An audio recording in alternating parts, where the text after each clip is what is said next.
नमस्कार मंडळी, welcome back. थंबनेलवरनं तुम्हाला कळलंच असेल की आज आम्ही कुठे चाललोय. आज आम्ही निघालोय नायगराला. नायगरा तसा आम्ही अमेरिकेच्या साईडनी 2-3 वेळा पाहिलेला आहे. कॅनडाच्या साईडनी विंटरमध्ये स्पेशली तो पाहिलेला नाही आहे. आणि आज अचानक आमची ट्रिप ठरली आहे आणि आम्ही निघालोय नायगरा पाहायला. कॅनडामधल्या या स्नोच्या वातावरणात तसं सहसा पाहिलं तर कुठंच जावंसं वाटत नाही. पण लाँग वीकेंड असल्या कारणानं मुलांना 3 दिवस सुट्टी होती आणि 1 दिवस आम्ही असं ठरवलं, की आपण थंडीमध्ये नायगरा फॉल्स तर पाहिला नाहीये आणि आमच्या घरापासून नायगरा फॉल्स हा 2 तासाच्या अंतरावरती होता. त्यामुळे आमचा अचानक प्लॅन ठरला आणि आम्ही निघालो नायगरा फॉल्स बघायला. नायगरा फॉल्सच्या जवळचं पार्किंग शोधून तिथं गाडी पार्क करून आम्ही चालत निघालो नायगरा फॉल्सच्या दिशेने. ॲक्चुअली आमचं पार्किंग खूपच जवळ होतं आणि तिथून आम्हाला हार्डली 5 मिनिटावर नायगरा फॉल्स दिसत होता. नदीचं मोठं पात्र दिसत होतं.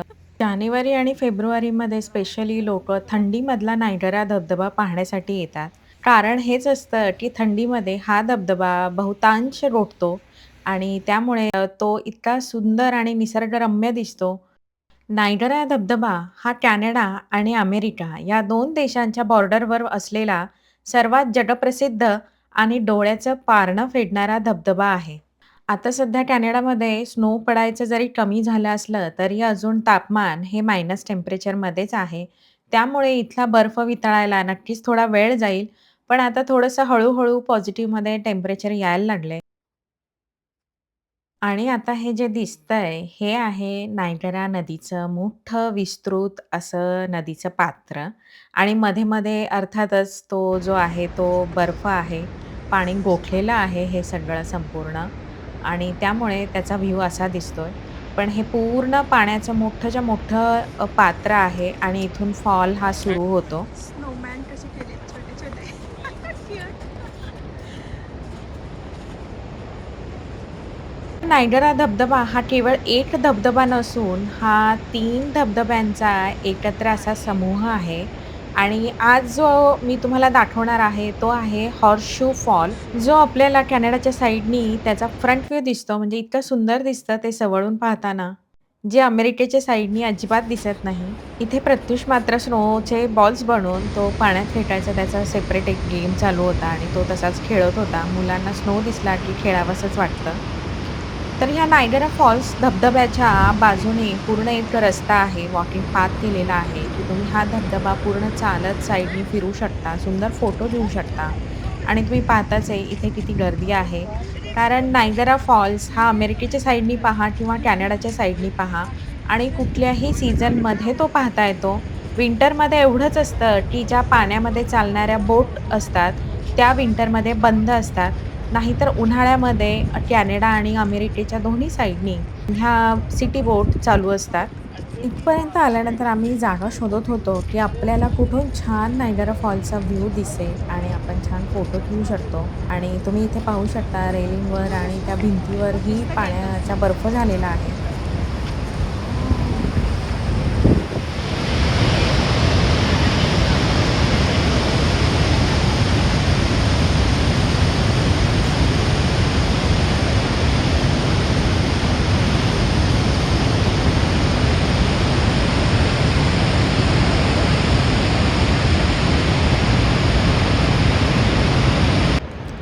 ह्या धबधब्यातून पडणाऱ्या पाण्याचा आवाज एवढा प्रचंड मोठा होता, की मी तिथे काहीच व्हिडिओ शूटिंग करताना रेकॉर्ड करू शकले नाही माझ्या आवाजामध्ये.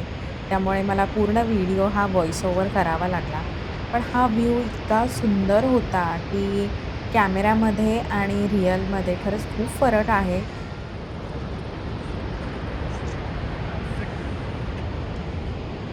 हे पाणी सगळं गोठलेलं आहे. फक्त धबधब्याच्या इथे जेवढं पाणी पडतंय तेवढंच पाणी दिसतंय आणि इथे खाली जे दिसते इथे माणसं उभी आहेत आणि इथे तुम्ही जाऊ शकता. तुम्हाला त्यासाठी तिकीट घ्यावं लागतं आणि तिथल्या जागेचं नाव आहे जर्नी बिहाइंड द फॉल्स. इथे स्पेशल तिकीट घेऊन तुम्ही एंट्री करू शकता आणि तिथे तुम्हाला गाईडेड टूरही मिळते आणि इथून पुढे जे आहे हे इथे उन्हाळ्यामध्ये सगळ्या बोट्स, सिटी क्रूज वगैरे चालू असतात. ह्या पॉइंटला आम्ही पोहोचल्यानंतर ॲक्चुअली आमचे सगळे रेनकोट हे भिजले होते. कारण ते पाण्याचे तुषार एवढे अंगावर येत होते, म्हणजे ते तुषार राहिले नव्हते. पाऊसच वाटत होता कंटिन्यू आणि त्यामध्ये गॉगल, आमचं जॅकेट आणि फोन ह्याच्या सगळ्यावरती पाणी पडत होतं. हे जे दिसतंय आता आपल्याला हे आहेत अमेरिकेच्या साईडचे 2 धबधबे जे अमेरिकेच्या साईडनी आम्ही पाहिलेले आहेत. मी पुढे त्याची क्लिप घालते आणि हा आहे रेनबो ब्रिज जो अमेरिका आणि कॅनडाला कनेक्ट करतो.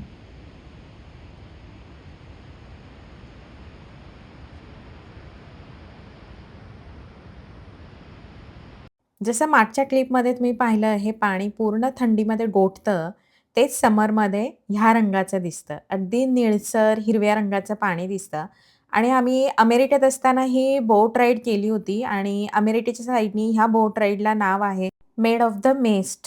आणि ही बोट राईड पूर्ण तुम्हाला हॉर्सशू फॉलपर्यंत घेऊन जाते आणि तिथे न्यायच्या आधी पहिले 2 फॉल्स लागतात. पहिला म्हणजे अमेरिकन फॉल्स आणि सेकंड ब्रायडल वेल फॉल्स. त्याचं फ्रंट व्ह्यू आपण पाहून शेवटी हॉर्सशू फॉल्सला येतो आणि इथे ही बोट राईड जवळ-जवळ 5-1 मिनिटं थांबते. कारण सगळ्यांना फोटोज घ्यायचे असतात. पण एका लेव्हलनंतर तुम्ही डोळेही उघडू शकत नाही, इथे एवढं पाणी तोंडावर येत असतं. हा अमेरिकेच्या साइडनी अमेरिकन फॉल्सचा फोटो आहे.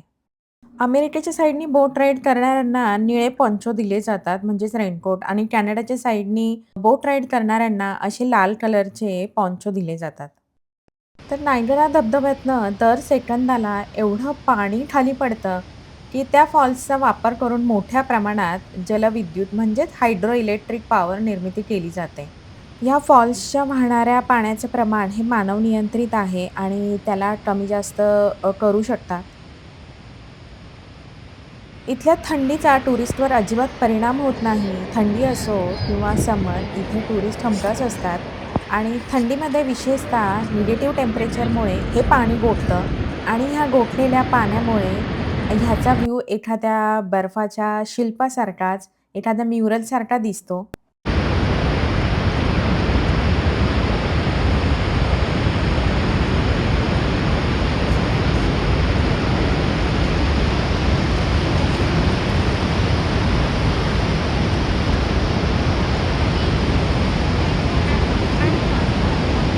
इथे आल्यानंतर मला नीट कळतही नव्हतं, की मी जे रेकॉर्ड करतीये ते होतंय की नाही. कारण पाणी एवढं लेन्सवरती पडत होतं, डोळ्यावरती पडत होतं.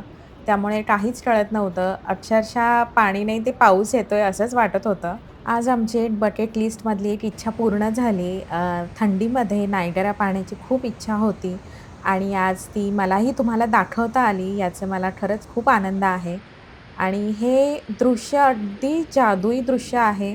ही जी मागे बिल्डिंग आहे रोडच्या लगत, तिचं नाव आहे टेबल रॉक सेंटर. इथून वरूनही नायगरा फॉल्सचा धबधबा तुम्ही पाहू शकता. आतमध्ये वेगवेगळ्या राईड्स आहेत, त्याचे तिकीट्स मिळतात. त्यानंतर आतमध्ये स्टोअर्स आहेत आणि वॉशरूम्सही आहेत आणि कॅफेही आहे. चिन्मय तुझं भिजलंय सगळं जॅकेट. याशिवाय नायगरा फॉल्सवर रात्रीचा लाईट शोही असतो. तोही अगदी सुंदर असतो, पाहण्यासारखा असतो. तुम्ही जर फर्स्ट टाईम येणार असाल, तर इथे मुक्कामी या आणि तो लाईट शो नक्की पहा. याशिवाय क्लिफ्टन हिल या एरियामध्ये वेगवेगळ्या एंटरटेनमेंटच्या सोयी आहेत. नायगरा फॉल्स हा वेगळ्या-वेगळ्या लेव्हलवरनं तुम्ही पाहू शकता. आम्ही खूप जवळून पाहिला. पण ही फॉल्स इन्क्लाइन रेल्वे आहे. जर तुम्ही पार्किंग वरती केलेलं आहे आणि किंवा तुमचं हॉटेलवरती आहे, तर तुम्हाला खाली यायचं आहे, तर ही इन्क्लाइन रेल्वे तुम्ही यूज करू शकता. ह्याचं तिकीट अगदी मिनिमम असतं. आयुष्यामध्ये अशा काही अनएक्सपेक्टेड ट्रिप्स ठरतात आणि त्या इतक्या मेमोरेबल होतात, की काही त्याचा आनंद वेगळाच असतो. निघताना आम्हाला रेनबोही दिसला. त्यामुळं मुलंही खुश, आम्हीही खुश. तर मंडळी आज आम्ही ॲक्चुअली फक्त 2 तासासाठी ह्या नायगरा फॉल्सला व्हिजिट दिली. पण तुम्हाला इथे मुक्कामी यायचं असेल, तर व्यवस्थित छान प्लॅन करून या. इथं खूप साऱ्या एंटरटेनमेंटच्या अशा जागा आहेत, जिथं तुम्ही छान टाईम स्पेंड करू शकतात. कारण कॅनडाच्या साइडनी नायगरा फॉल्स हा खूप छान विकसित केलेला आहे, जो अमेरिकेच्या साइडनी अजिबात नाही. अमेरिकेच्या साइडनी फक्त तुम्ही फॉल्सचा व्ह्यू पाहू शकता. पण कॅनडाच्या साइडनी भरपूर साऱ्या गोष्टी तुम्ही करू शकता.